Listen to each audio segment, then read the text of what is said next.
হাম ও উপসর্গ নিয়ে থামছেই না মৃত্যু। সিলেটে প্রাণ গেল আরো এক শিশুর। ঝিনাইদহেও বাড়ছে আক্রান্তের সংখ্যা।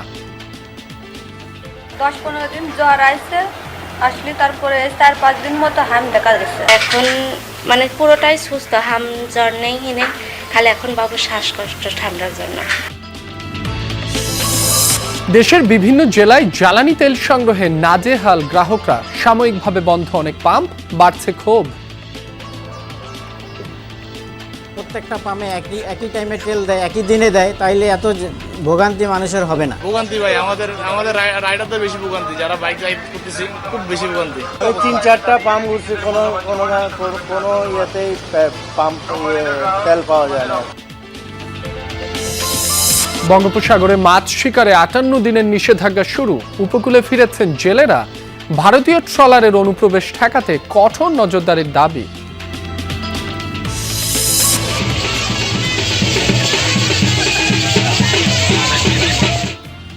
সাংগ্রাই উৎসবে রাঙ্গামাটি ও বান্দরবানে পানি খেলায় মেতেছেন মারমা সম্প্রদায়ের মানুষ। রঙিন হয়ে উঠেছে পাহাড়ের প্রতিটি পল্লী।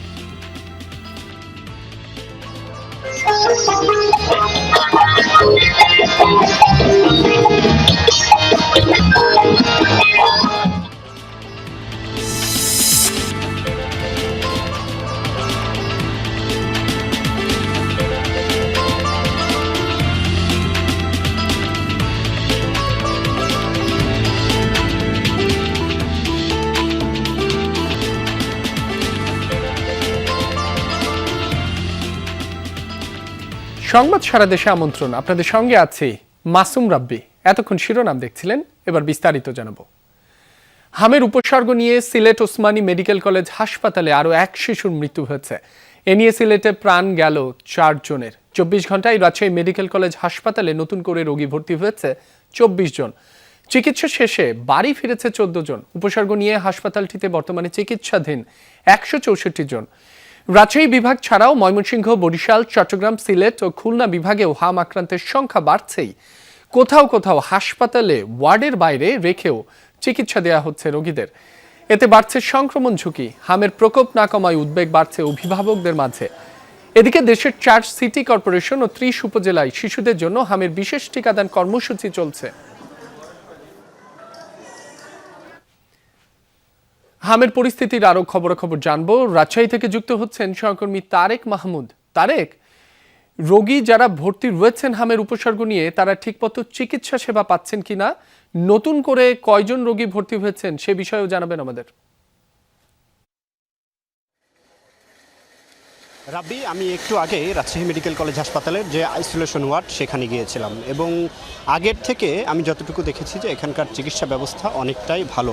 কারণ আগে প্রতিদিনই কিন্তু 2-3জন রোগী মারা গেলেও গত কয়েকদিন থেকে রোগী মারা যাওয়ার যে প্রবণতা সেটি অনেকটাই কমে এসেছে এবং যে রোগীগুলো আসলে ভর্তি ছিল এর আগে এবং যারা ভর্তি হচ্ছেন বেশিরভাগ রোগী কিন্তু সুস্থ হচ্ছেন। তবে কিছু কিছু ক্ষেত্রে আমি দেখেছি যে বেশিরভাগ রোগীরই কিন্তু অক্সিজেন দেওয়ার যে বিষয়টি সেটি দেখেছি এবং তারা বলছেন যে রাজশাহী মেডিকেল কলেজ হাসপাতালের যে হামের যে আইসোলেশন ওয়ার্ড এবং অন্য ওয়ার্ডগুলো রয়েছে, এই ওয়ার্ডে হামে আক্রান্ত যে রোগীগুলো রয়েছে সেখানে চিকিৎসক, নার্স সকলেই কিন্তু অনেক গুরুত্ব দিয়ে প্রত্যেকটি হামে শনাক্ত যারা শিশু রয়েছে তাদেরকে দেখছেন। এবং এখন পর্যন্ত রাজশাহী মেডিকেল কলেজ হাসপাতালে আজকে নতুন করে 24 জন রোগী ভর্তি হয়েছে এবং এখন পর্যন্ত রাজশাহী মেডিকেল কলেজ হাসপাতালের যে 10 নম্বর, 24 নম্বর এবং আইসোলেশন ওয়ার্ড রয়েছে, এই 3টি ওয়ার্ড মিলে সর্বমোট 164 জন রোগী কিন্তু ভর্তি রয়েছে। এবং এখন পর্যন্ত রাজশাহী জেলায় প্রায় 28,000 যে হামের যে বিশেষ টিকা সেটি দেওয়া হয়েছে এবং আগামীতে কিন্তু যে টিকার কার্যক্রম সেটিও চলবে এবং চিকিৎসকরা বলছেন যে টিকার কার্যক্রম চলবে।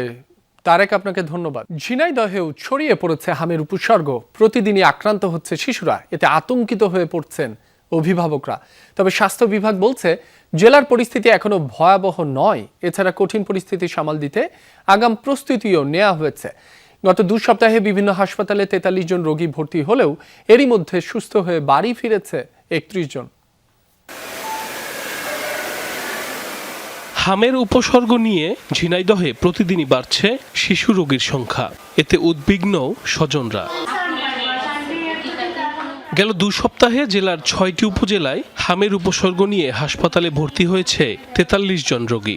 এদের মধ্যে 3 জনের অবস্থা আশঙ্কাজনক হওয়ায় উন্নত চিকিৎসার জন্য খুলনা সহ আশপাশের বিভিন্ন জেলার হাসপাতালে পাঠানো হয়েছে তাদের। তবে আশার কথা, এখন পর্যন্ত সুস্থ হয়ে বাড়ি ফিরেছে 31 জন শিশু, চিকিৎসাধীন 9 জন। পরিস্থিতি সামাল দিতে হাসপাতালগুলোতে আইসোলেশন ওয়ার্ড সহ নানা ব্যবস্থা নিয়েছে স্বাস্থ্য বিভাগ।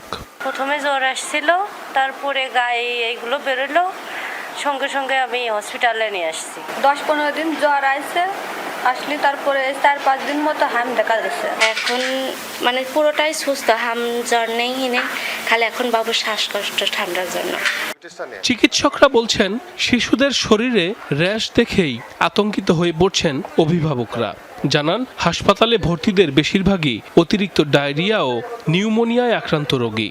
বাচ্চাদের জ্বরের সাথে গায়ে একটু লাল দাগ হলেই মায়েরা, অভিভাবকরা খুব চিন্তায় পড়ে যাচ্ছে বা অস্থির হয়ে যাচ্ছে যে তাদের বোধহয় হাম হয়েছে। তো এই বিষয়ে আপনারা একটু সচেতন হবেন যে গায়ে লাল দাগ মানেই হাম নয়।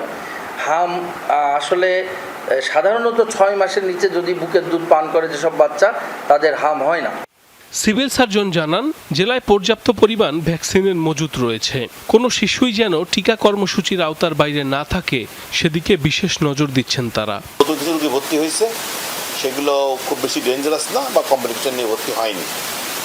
আর আমাদের উপজেলা হেলথ কমপ্লেক্সগুলো তো হামের রোগী স্ক্রিনিং করা হচ্ছে, আউটডোর দেখা হচ্ছে, মোটামুটি 2-1টা ভর্তি হচ্ছে এবং ট্রিটমেন্ট নিয়ে ফেরত যাচ্ছে, ভালো আছে। আমাদের মৃত্যু হার পুরোপুরি 0। হামের উপসর্গ নিয়ে রোগীর সংখ্যা বাড়তে থাকায় উদ্বেগ তৈরি হলেও আতঙ্কিত হওয়ার কারণ নেই বলছেন সংশ্লিষ্ট কর্মকর্তারা। সাইফ আহমেদ, যমুনা নিউজ। সারা দেশে জ্বালানি তেলের জন্য পাম্পে অধীর অপেক্ষায় গ্রাহকরা। ঘন্টার পর ঘন্টা লাইনে দাঁড়িয়েও মিলছে না চাহিদা মতো তেল। পরিস্থিতি সামাল দিতে রেশনিং পদ্ধতিতে তেল বিক্রি করছেন ফিলিং স্টেশন মালিকরা। তেল সংকটে আজও বিভিন্ন জেলায় সাময়িকভাবে বন্ধ রয়েছে অনেক পাম্প। তেল সংগ্রহে এক পাম্প থেকে আরেক পাম্পে ঘুরছেন গ্রাহকরা। এতে চরম ভোগান্তি পোহাতে হচ্ছে তাদের। বাড়ছে ক্ষোভ। ফিলিং স্টেশনগুলোতে বাইকারদের সিরিয়ালই বেশি। তেল নেয়াকে কেন্দ্র করে বাকবিতণ্ডা, হাতাহাতির মতো ঘটনাও ঘটছে। ফিলিং স্টেশন মালিকরা বলছেন, ডিপো থেকে চাহিদার অনেক কম তেল সরবরাহ এমন পরিস্থিতি তৈরি হয়েছে। পাম্পে জ্বালানি তেল বিক্রি কার্যক্রম তদারকি ও শৃঙ্খলা বজায় রাখতে বিভিন্ন জেলায় অভিযান পরিচালনা করছে ভ্রাম্যমাণ আদালত। 6টার সময় আসছি, এখন মোটামুটি 11টা বাজে, তারপরে মাত্র সিরিয়ালে ঢুকলাম।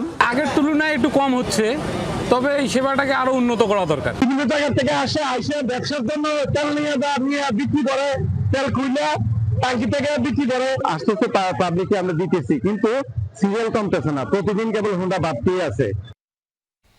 জ্বালানি তেলের আরও খবর জানবো আমাদের সহকর্মীদের কাছ থেকে। প্রথমেই কুমিল্লা থেকে যুক্ত হচ্ছেন সহকর্মী খোকন চৌধুরী। খোকন, আপনি বর্তমানে যে পাম্পে রয়েছেন সেখানে তেলের সরবরাহ কেমন? গ্রাহকরা চাহিদা মতো তেল পাচ্ছেন কি? বিস্তারিত জানাবেন আমাদের। রাব্বিয়া, আপনাকে প্রথমেই একটি বিষয় জানিয়ে রাখতে চাই, কুমিল্লা জেলায় কিন্তু প্রায় 78 অধিক কিন্তু ফিলিং স্টেশন রয়েছে। তবে সবগুলো ফিলিং স্টেশনেই কিন্তু একই সঙ্গে তেল না মেলার কারণেই কিন্তু আমার পেছনে যে দীর্ঘ সারিটি দেখতে পাচ্ছেন, এখানে কিন্তু হাজার হাজার মোটরসাইকেল সকাল থেকেই তারা ভিড় জমাচ্ছেন। অর্থাৎ এখানে কিন্তু 4টার পর থেকে তেলের গাড়ি আসবে, তারপরে কিন্তু আসলে তেল দেওয়া শুরু হবে। কিন্তু ভোর থেকেই কিন্তু মানুষের যে দীর্ঘ লাইন সেটি কিন্তু শুরু হয়ে গেছে। তো ফলে এই তেল নিয়ে কিন্তু যতই সময় গড়াচ্ছে ততই কিন্তু সংকট বাড়ছে। তো ইতিমধ্যে আমরা বেশিরভাগ বাইকারদের সঙ্গে কথা বলে যেটি জেনেছি, অনেকেই অভিযোগ করছেন এই বাইকারগুলো কুমিল্লায় কিন্তু যেভাবে রেশনিং পদ্ধতি মেনে তেল দেওয়ার কথা সেটি না হওয়ার কারণে কিন্তু এক বাইকার কিন্তু একাধিকবার তেল নিচ্ছেন। ফলে এই সংকট তীব্র থেকে আরও তীব্র হচ্ছে। এছাড়া আমরা কথা বলেছিলাম যারা পাম্প সংশ্লিষ্ট রয়েছেন, তারা যেটি আমাদেরকে জানিয়েছেন যে তারা বলছেন যে যদি একই সময় সবগুলো পাম্পে একই টাইমে তেল দেওয়া হতো তাইলে হয়তো এই যে দীর্ঘ অপেক্ষা বা দীর্ঘ লাইন সেটি কিন্তু হতো না এবং মানুষ স্বাচ্ছন্দ্যে তাদের তেলটি পেত। তো এখন পর্যন্ত কিন্তু যতই সময় যাচ্ছে, সময়ের সঙ্গে সঙ্গে কিন্তু লাইনও বাড়ছে এবং মানুষের ভোগান্তিও বাড়ছে। খোকন, আপনাকে ধন্যবাদ। আপনি জানাচ্ছিলেন কুমিল্লায় জ্বালানি তেলের যে সংকট সে খবর। আমরা খুলনার খবর জানতে চাই। সেখান থেকে আমরা দেখতে পাচ্ছি যুক্ত হয়েছেন আমাদের সহকর্মী প্রবীর বিশ্বাস। প্রবীর, ডিপো থেকে ফিলিং স্টেশনগুলোতে তেল ঠিকভাবে সরবরাহ হচ্ছে কিনা, আপনি বর্তমানে যে পাম্পে রয়েছেন সেখানে যানবাহনের সারি কেমন, বিস্তারিত জানাবেন আমাদের।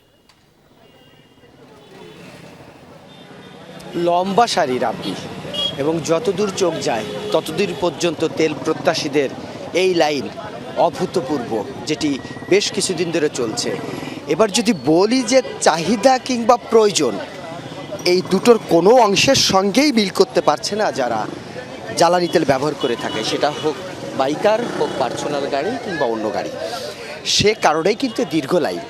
যে পাম্পটিতে রয়েছি, সকালবেলা তেল উত্তোলন করেছে ডিপো থেকে 2000 লিটার পেট্রোল, 2000 লিটার অকটেন এবং 1000 লিটার ডিজেল। অকটেন যেটি দেওয়া শুরু করেছিল সেটি খানিকক্ষণ আগে শেষ হয়ে গেছে, এবং অকটেন নাই এমন একটি সাইনবোর্ড টানিয়ে দেওয়া হয়েছে। এখন শুধুমাত্র ডিজেল এবং পেট্রোল দেওয়া হচ্ছে, সেটাও রেশনিং পদ্ধতিতে 300 টাকার করে প্রত্যেককে। সে কারণেই তাদের অভিযোগ, দীর্ঘ সময়ে লাইনে দাঁড়িয়ে থেকে এসে তারপর প্রতীক্ষিত 300 টাকা তেল প্রাপ্তি, যেটি একদিন 2 দিন পর আবার তাকে লাইনে দাঁড়াতে হবে, আবার একইভাবে তাকে জ্বালানি তেল সংগ্রহ করতে হবে।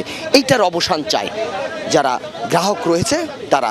অপরদিকে পাম্প থেকে যেটি বলা হয়েছে যে গত বছর মার্চ এবং এপ্রিল মাসে প্রত্যেকটা পাম্পে, যেটি ডিপো থেকে বলা হয়েছে, তাদেরকে যে পরিমাণ তেল দিয়েছিল এই বছরে এসেও, অর্থাৎ 2025-এর সঙ্গে মিল রেখে 2026-এর সেই পরিমাণ তেল দিচ্ছে। তারপরেও এই লাইন, তাহলে তেলটা আসলে যাচ্ছে কোথায়? একই রকম তেল যদি সরবরাহ করেই থাকে, সে কারণে তেল ঠিকমতো দেওয়া হচ্ছে কিনা, তেল গ্রাহক পাচ্ছে কিনা, কোনো মজুতদার অবৈধভাবে এটি মজুত করছে কিনা, এটি আরও কঠোর এবং কঠিনভাবে তদারকি করার দায়িত্ব এবং আহ্বান জানিয়েছেন যারা পাম্প সংশ্লিষ্ট তারা। রাব্বি। প্রবীর, আপনাকে ধন্যবাদ। আজ থেকে শুরু হয়েছে বঙ্গোপসাগরে সব ধরনের মাছ শিকারের উপর 58 দিনের নিষেধাজ্ঞা। ইতিমধ্যে ভোলার 7 উপজেলার জেলেরা সাগর থেকে ফিশিং বোট সহ মাছ শিকারের সকল উপকরণ নিয়ে তীরে ফিরে এসেছেন। ভারতীয় জেলেরা যাতে বাংলাদেশের জলসীমায় এসে মাছ শিকার করতে না পারে, সেজন্য কঠোরভাবে নিষেধাজ্ঞা আরোপের দাবি জেলেদের। 58 দিনের জন্য বন্ধ মাছ ধরা, তাই সাগর থেকে একে একে ফিরছে ফিশিং ট্রলার। জাল, নৌকা আর সরঞ্জাম গুছিয়ে তীরে উঠেছেন জেলেরা। মাছের সুষ্ঠু প্রজনন, বংশবিস্তার এবং সামুদ্রিক সম্পদ রক্ষায় আজ থেকে 11 জুন পর্যন্ত চলবে নিষেধাজ্ঞা। নিয়ম মেনে সাগরে না যাওয়ার প্রস্তুতি নিচ্ছেন ভোলার লক্ষাধিক জেলে। নিষেধাজ্ঞার পুরোটা সময় কর্মহীন থাকে জেলেরা, তবু তাদের পক্ষ থেকে জোর দাবি সফল হোক কর্মসূচি, অসাধু জেলেদের বিরুদ্ধে কঠোর হোক প্রশাসন। তাহলে আমার অভিযান দিলে আর কোনো কামাইটামি নেই, আমার একেবারে কামাইটামি বন্ধ হয়ে যায়। এই মাছ ধরা বন্ধ দিলে আমার বন্ধ। আমরা 58 দিন অভিযানে আমরা কোনো সমুদ্রে যাই না, এমনকি সমুদ্রে মাছ ধরি না। ইন্ডিয়ার ট্রলার, ইন্ডিয়ান যারা সমুদ্রে মাছ ধরে তারা বাংলাদেশের ভিতরে ঢুকে মাছ ধরে, কিন্তু আমরা অভিযান পালন করি, তারা করে না। পাশাপাশি এনজিওর কিস্তি আদায় বন্ধ রাখা ও দ্রুত খাদ্য সহায়তা দেওয়ার আহ্বানও জানিয়েছেন জেলেরা। আমরা ঋণ লইছি, সমুদ্র লইছি, আমরা এই দিনের কাজে খাটাইছি, অনেক কামাই করছি, সাগরে গেছি দিতাছি, মানে 8-15 দিন সাগরে যাইতে নিয়ে ঋণ দিতে পারব না। যারা অরিজিনাল যাইলা এরা কাঠ নাই, এগো কাঠ নাই, আর কাঠ আছে দোকানদার, এগো কাঠ আছে রিস্কা লাগো। এদিকে নিষেধাজ্ঞা কার্যকরে কঠোর অবস্থানের কথা জানিয়েছে মৎস্য বিভাগ। নিয়ম ভাঙলে নেওয়া হবে আইনি ব্যবস্থা। ইতিমধ্যে আমরা বিভিন্ন ঘাটে ব্যাপক প্রচারণা করেছি, মাইকিং করেছি, লিফলেট বিতরণ করেছি, সচেতনতা সভা করেছি। বিরত রাখার জন্য 63,954 জন জেলের জন্য যে চাল বরাদ্দ আসছে সেটা আমাদের ইউনিয়ন পর্যায়ে বিতরণ হয়ে গেছে, এবং এই চালগুলো আমরা আশা করছি যে আগামী 15 এপ্রিলের মধ্যে বিতরণ করতে পারবো। ভোলা 7 উপজেলার প্রায় 1 লাখ জেলে সাগরে মাছ শিকার করে জীবিকা নির্বাহ করেন। এদের মধ্যে সরকারিভাবে নিবন্ধিত জেলের সংখ্যা 63,954 জন। নিবন্ধিত প্রতি জেলেকে 78 কেজি করে চাল দেয়া হবে। জারিন অর্নি, যমুনা নিউজ। রাঙ্গামাটি ও বান্দরবানে সাংগ্রাই উৎসবের অংশ হিসেবে পানি খেলায় মেতে উঠেছেন মারমা সম্প্রদায়ের মানুষ। সকালে রাঙ্গামাটিতে জলকেলি অনুষ্ঠান উদ্বোধন করেন পার্বত্য চট্টগ্রাম বিষয়ক মন্ত্রী দীপেন দেওয়ান। রঙিন পানি ভর্তি বালতি, পিচকারি আর পানির কলস হাতে নিয়ে ছোট বড় সবাই মেতে ওঠেন আনন্দ উল্লাসে। সবখানেই চলে পানি খেলা, একে অপরকে পানি ছিটিয়ে জানানো হয় শুভেচ্ছা, ভাগাভাগি করা হয় নতুন বছরের আনন্দ। আজ জলকেলি উৎসবের মধ্য দিয়ে শেষ হবে ক্ষুদ্র নৃগোষ্ঠীদের বর্ষবরণ ও বর্ষ বিদায় উৎসবের মূল আনুষ্ঠানিকতা। তবে মাসব্যাপী চলবে বিভিন্ন আচার অনুষ্ঠান। গত 9 এপ্রিল থেকে পাহাড়ে শুরু হয় বিজু, বৈশু, সাংগ্রাই উৎসব। মারমা, চাকমা সহ মোট 12টি সম্প্রদায়ের মানুষ অংশ নেন উৎসবে।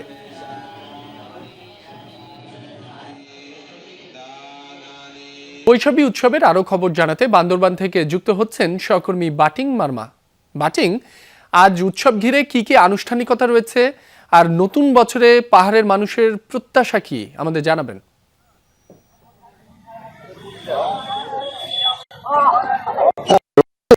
আপনাকে এবং আপনার মারফতে দেশবাসীকে এই সাংগ্রাইয়ের শুভেচ্ছা জানাচ্ছি। এই মুহূর্তে বান্দরবান আজকে তৃতীয় দিনের মতো আমাদের সাংগ্রাই উৎসব চলছে এবং আজকে হচ্ছে আমি আছি চিমি ডলু পাড়ায়। এখানে কিন্তু মারমা যে ঐতিহ্যবাহী খেলাধুলা থেকে শুরু করে ঘিলা খেলা এবং ওই যে আপনার খুরুফা আদায় বলে, তারপর আপনার জলকেলি অনুষ্ঠান হবে, সবকিছু হবে। এখানে আসবেন, আজকে প্রধান অতিথি হিসাবে থাকবেন আমাদের পার্বত্য মন্ত্রণালয়ের মাননীয় মন্ত্রী অ্যাডভোকেট দীপেন দেওয়ান তালুকদার, সাথে আছেন 300 নং সংসদ সদস্য সাচিং ফুজিরি, জেলা পরিষদের চেয়ারম্যান, জেলা প্রশাসক, পুলিশ সুপার সহ অনেকেই থাকবেন। এই মুহূর্তে কিন্তু ওখানে একটা খেলা চলতেছে, এটাকে বলে শামুক খেলা চলতেছে এবং কিছুক্ষণের আগে আপনার ঘিলা খেলা হলো, যেটাকে মারমা ভাষায় বলে দো খেলা, এবং এটার পরে আপনার আরো বেশ কিছু যে লাটিম খেলা, যেটি লাটিম আমাদের মারমাদের ঐতিহ্যবাহী যে লাটিম, ওইগুলি খেলা হয়ে গেল। এবং বিকালে হবে আপনার মৈত্রী পানি বর্ষণ খেলা হবে।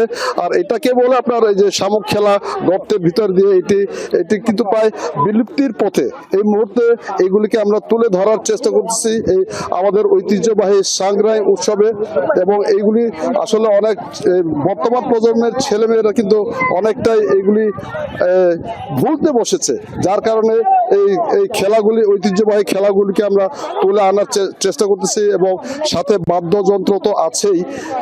এইভাবে আজকে এই যে অনুষ্ঠানটা সাজাচ্ছে আপনার, এটার পরে চলে যাবে হচ্ছে আপনার ওই সেই খ্যাং সম্প্রদায়ে যে ক্ষুদ্র নৃগোষ্ঠী 11টা জাতিসত্তা, এখানে বিকালে আবার খ্যাংদেরও একটা তাদের নববর্ষটা পালন করবে এবং সন্ধ্যার দিকে বান্দরবনে থাকবে ঐতিহ্যবাহী রাজার মাঠে এই যে বর্ষবরণের এই যে পানির উৎসব, জলকেলি যেটা বলে জলকেলি উৎসব অনুষ্ঠিত হবে।